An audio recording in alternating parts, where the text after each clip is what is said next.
अस्सलाम वालेकुम नाजरीन, टेलेंट न्यूज़ के साथ मैं हूं तैमूर शकील। यौम दिफा के मौके पर आज हम मौजूद हैं मेजर एयाज शहीद के घर। पाकिस्तान के लिए लाजवाल कुर्बानियां दी गई। कुर्बानी सिर्फ एक जवान नहीं, कुर्बानी पूरा घर देता है। एक माँ अपने बेटे की, एक बहन अपने भाई की, एक बीवी अपने शौहर की और एक बच्चा अपने बाप की कुर्बानी देता है। आइए आज आपको इस बहादुर घर से मिलाएं। मेरे साथ मेजर एयाज के वालिद साहब मौजूद हैं। सबसे पहले इनसे बात करेंगे। अस्सलाम वालेकुम। वालेकुम सलाम। मैं आपसे ये जानना चाहूँगा कि ये शहादत कैसे हुई? जी, एयाज हुसैन की जुलाई में मंगला कैंट से ट्रांसफ़र हो गई थी सकरदू के लिए। ये वहाँ पर हेलीकॉप्टर के पायलट थे। तो सकरदू पहुँचने के बाद ये अपने हेली के ज़रिए सियाचिन ग्लेशियर और इस एरिया में अपने मिशन पर डेली जाया करते थे। तो आखिरी जो फ़्लाइट थी उनकी वो 26 दिसंबर को वो सुबह को अपना मिशन उनको मिला के कुछ जवान फ़ौजी जवान थे वो इसके बर्फ़ के तोदे के नीचे अवालांच आया है और वो उसमें दब गए हैं। तो उनको निकाला गया है। तो हेली अपना ले जाएं और उनको वहाँ से इवैक्यूएट करें, वहाँ से निकाल के ले आएँ। तो ये सुबह को अपने साथ एक और मेजर पायलट थे और इसके साथ एक टेक्नीशियन था। ये तीनों अपना हेली लेकर गए हैं। वहाँ से वो अपने मिनीमर्ग के करीब वो एरिया था सकरदू के साथ, बल्कि कारगिल के नज़दीक है वो मिनीमर्ग। वहाँ से वो उस जवान को उन्होंने उस बर्फ़ से निकाल के अपने जहाज़ में हेली में लाया। रास्ते में वापसी पर मौसमी हालात कुछ ख़राब हुए और उसमें फिर जो हमें इतला मिली है कि मौसमी हालात की वजह से और जहाज़ की फ़नी ख़राबी की वजह से वो जहाज़ क्रैश हुआ है और जहाज़ क्रैश होने के बाद वो बर्फ़ में दब गया है। तो अब वो एरिया ऐसा है जिसमें कोई कम्युनिकेशन सिस्टम और नहीं है, सिर्फ बर्फ़ ही बर्फ़ होती है हर तरफ। तो दूसरा उन्होंने इमदादी मिशन पर उनको ढूंढने के लिए भेजा, लेकिन वो रात पड़ गई और उनको वो वापस नहीं ला सके। लेकिन उस एरिया जहाँ पर इनका जहाज़ क्रैश हुआ उसका इंडिकेशन हो गई कि ये फलां जगह पर जहाज़ पड़ा हुआ है। अगले दिन फिर ये गए और उसको जहाज़ को भी उन्होंने देखा और जो शहीद थे दो पायलट, जिसमें मेजर एयाज हुसैन और मेजर हुसैन इरशाद और उसके साथ जो टेक्नीशियन था, ये तीनों को उन्होंने निकाला और वो जो मैयत जो साथ लेकर आ रहे थे उसको भी उन्होंने निकाला और वो फिर सकरदू बेस पर लाए। और इस तरह से फिर 27 तारीख को वहाँ से ले आकर 28 तारीख को यहाँ इस ज़करिया गोट के कब्रिस्तान में हमारी एक बिल्डिंग के ऊपर, क्योंकि हमारे घर के नज़दीक था तो हमने वहाँ पर दफनाना बेहतर समझा। तो यहाँ इस गोट में उसको दफनाया गया है। तो उनका मज़ार भी बना हुआ है। तो लोग आते हैं, दुआ पढ़ते हैं, फातिहा पढ़ते हैं और हर एक की यही होती है कि हमें बड़ा सुकून मिला है कि हमने एक शहीद के कब्रिस्तान में जाकर उसके लिए दुआ मांगी है। हमारे साथ एक बहादुर माँ मौजूद हैं जिन्होंने अपना बेटा पाकिस्तान के लिए कुर्बान किया। आज हम उनसे भी बात करेंगे। अस्सलाम वालेकुम। वालेकुम अस्सलाम। सबसे पहले मैं आपसे ये जानना चाहूँगा, जब आपको ये इत्तला मिली कि आपका बेटा जो आंखों का तारा है वो शहीद हो गया, तो उस वक्त आप क्या कर रही थी? आपकी क्या कैफियत थी? बिस्मिल्लाहिर्रहमानिर्रहीम। मैं तो पहले हम बच्चों के साथ बैठे हुए थे, जैसा कि मेरा बेटा आने वाला था तो हम उसके इंतज़ार में थे कि भाई वो आ रहे हैं। तो हमारे बच्चे वगैरह सब ये न तैयारी में थे कि भाई हम कोई कंपटीशन का सोच रहे थे, कोई खेल कूद का, कोई बाहर घूमने फिरने के लिए। तो जब ये इतला आई कि भाई उसका जहाज़ मिस है तो थोड़ी सी धचका तो लगा। उसके बाद फिर हम सिद्धे में गए, दुआ कर रहे थे कि अल्लाह करे खैरियत हो। जब मैंने सिजदा किया और उसके बाद मुझे यूँ लगा कि खैरियत हो गई है। मैं उठ के ना अपने शोहर की तरफ आई तो इसको इतला मिल चुकी थी। एक माँ का दिल हमेशा अपनी औलाद के लिए धड़कता रहता है कि आपको आज भी लगता है कि दरवाजे की घंटी बजेगी, दरवाज़ा खुलेगी और मेरा बेटा आएगा। ये है कि अब जो वो है जिंदा, जब शहीद है तो जिंदा ही है।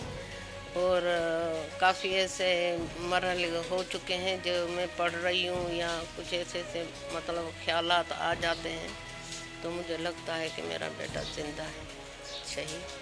कोई ऐसी आपके बेटे की याद जो अचानक घर में कोई ऐसा वाकया हुआ हो या बचपन का कोई ऐसा किस्सा हो, क्योंकि अमूमन लड़के माँ से ज़्यादा अटैच होते हैं, तो कोई एक ऐसी चीज़ या पसंदीदा खाना उनका जो आपको उनकी याद दिलाता हो? वो बेटा मेरा इतना मासूम सा था और हमेशा बहुत अच्छे नंबरों से पास होने वाला बेटा और फरमान बरदार बेटा था। वो वाकई मेरे साथ ही था और उसके बाद कभी कोई ऐसी बात हो जाए तो फिर वो मुझे कहते हैं अम्मी आप घबराएं नहीं, मैं आपके साथ। हमारे साथ मेजर एयाज शहीद की सबसे बड़ी बहन भी मौजूद हैं, उनसे भी बात करेंगे, उनसे जानेंगे कि बहन भाई का रिश्ता हमेशा एक ऐसा रिश्ता होता है, एक दूसरे के साथी कहलाते हैं। बहन भाई में हंसी मजाक भी रहता है और इसके अलावा अपने दिल की बातें और दीगर चीज़ें, दीगर मौजूआत पे भी बात होती है। उनसे बात करेंगे, उनसे जानेंगे कि उनको अपना भाई कितना याद आता है, किस तरीके से वो आज भी ईद का मौका हो या दीगर मौके हों अपने भाई को याद करती हैं। बिस्मिल्लाहिर्रहमानिर्रहीम। अयाज शहीद है और शहीद कभी मरता नहीं, वो ज़िंदा है और हमें कभी फील नहीं होता कि वो इस दुनिया से गया है। हमें हर वक्त वो ऐसा महसूस होता है कि वो हमारे आगे पीछे, हमारी खुशियों में हर वक्त हमारे साथ है। उसने जो कुर्बानी दी है उसका शुरू से ही उसको जज्बा था, उसको शौक़ था।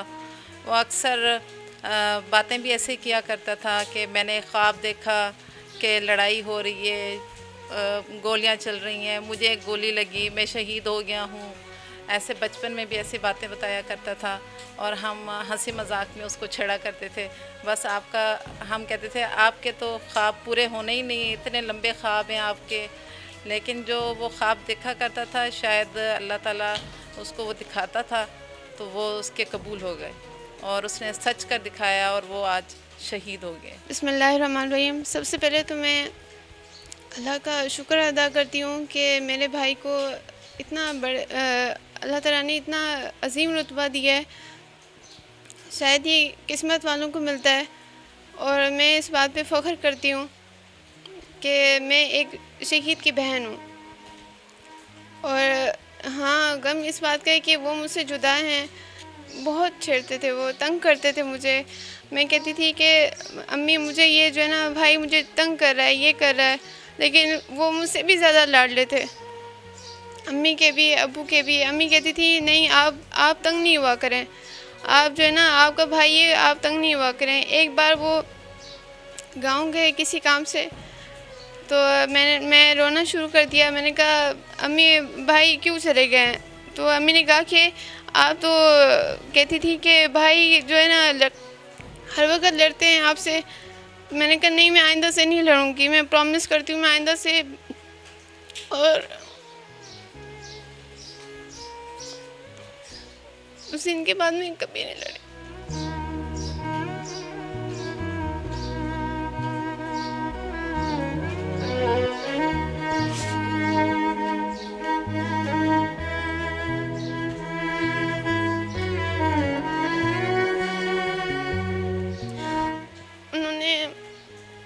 कहा कि मेरे लिए दुआ करना कि आर्मी में जाने से पहले उन्होंने मुझसे कहा था कि मेरे लिए दुआ करना कि मैं जो है ना शहीद हो जाऊं। आपको पता है कि ये शहीद कितना बड़ा रुतबा है। मैंने कहा हाँ मैं दुआ मांगूंगी। और हम सब आपके भाई हैं बिल्कुल, और शहीद हमेशा जिंदा रहता है। बिल्कुल शहीद की कमी महसूस नहीं करें, शहीद हमेशा हमारे बीच रहता है, शहीद हमेशा जिंदा रहता है, शहीद हमारी पूरी कौम का सासा है।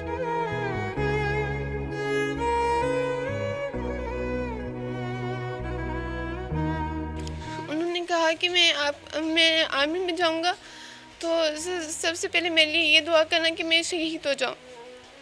मैं इस डर से कि वो मुझसे जुदा ना हो जाए, मैं नहीं करती थी दुआ।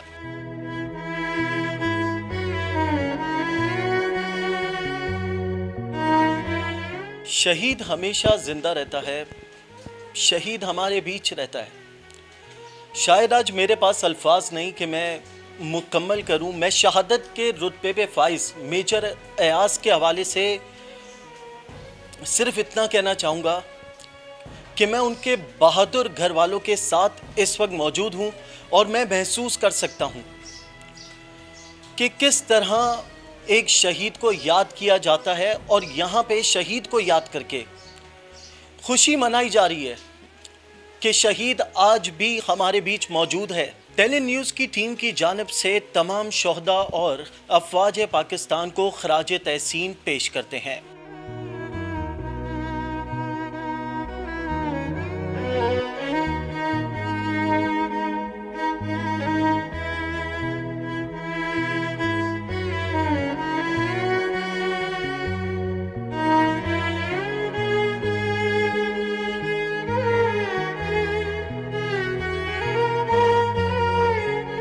हमारे साथ इस घर के बहादुर बच्चे मौजूद हैं जो यौम दिफा के मौके पर अपने चाचू और अपने मामू को याद करते हैं। आइए इनसे बात करते हैं। अस्सलाम वालेकुम। वालेकुम अस्सलाम। जी बेटा, मुझे बताइए कि अब यौम दिफा का मौका है, आज भी आपको इसी तरीके से याद आते हैं? जी। आपकी कोई बचपन की ऐसी याद जो उनके साथ हो, जो आप आज भी याद करते हो? कि वो बहुत अच्छे थे और वो कभी भी हमें डांटते नहीं थे और वो सबसे अच्छे मामू हैं। आप बताएं बेटा, आप क्या कहना चाहेंगे इस हवाले से? मैं कहना चाहता हूँ कि मेरे मामू बहुत अच्छे थे, वो बहुत ही ज़्यादा केयरिंग थे और जब भी वो यहाँ आते थे हमें बहुत ज़्यादा इंतज़ार होता था। हम उनके लिए बहुत सारी डेकोरेशन करते थे और उनके बच्चों के लिए, पर अब वो चले गए लेकिन हमें अभी भी उनकी मौजूदगी का एहसास होता है। अल्लाह उन्हें जन्नतुल फिरदौस में आला मकाम। आमीन सुरमा आमीन। हमारे साथ यहाँ पे एक और मौजूद है, हम उनसे बात करेंगे, उनसे जानेंगे कि ये एक ऐसा जज्बा है शहादत का जिसे अल्फाजों में बयान नहीं किया जा सकता। आइए इनसे बात करते हैं। अस्सलाम वालेकुम। वालेकुम अस्सलाम। जैसे कि हमने बात की तो आपने मुझे बताया कि आपको भी फ़ौज में जाने का शौक़ है, इसी तरीके से आप खुद शहादत की दुआएं मांगते हैं, इस हवाले से बात करेगा। जी, मेरा शौक़ भी इसी वजह से, पहले ही मुझे शौक़ था लेकिन जब मेरे चाचू शहीद हुए इन्हीं की वजह से मेरा शौक़ और बढ़ गया। मैं इंशाल्लाह बड़ा होकर अपने चाचू का एजेंडा आगे बढ़ाऊंगा और उनकी सीट को खाली नहीं छोड़ूंगा। और अभी भी वो ज़िंदा है, अभी भी वो मरे नहीं हैं, हमारे साथ ही रहते हैं और अल्लाह ताला उनको जन्नत फिरदौस में आला मकाम अता फरमाए। आमीन।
किसकी हिम्मत है हमारी परवाजों में लाए कमी, हम परवाजों से नहीं हौसलों से उड़ते हैं।